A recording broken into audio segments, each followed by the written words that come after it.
In today's video, I'll teach you how to log in MLB TV account. First of all, launch open any browser of your choice. You can see over here I've opened Google Chrome.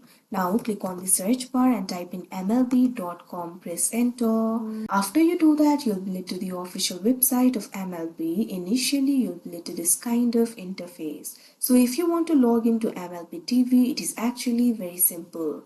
Right over here, you'll be able to find various options. Over here, you'll be able to find this option for MLB TV. Click on it.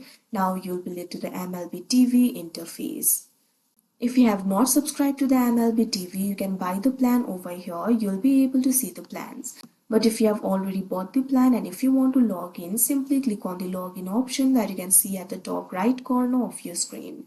Now after you do that, you'll be led to the login interface of MLB.com. Basically, you'll have to log in to the MLB account. So click on the field of email address. After you do that, enter your email address over here.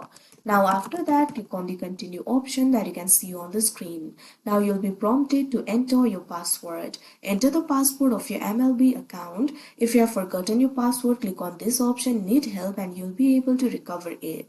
Now after you enter the credentials, click on the login or sign in option that you'll be able to see on your screen. After that, you'll be logged into the MLB TV account. So that is how you log in MLB TV account. I hope you found this video helpful. Thank you for watching.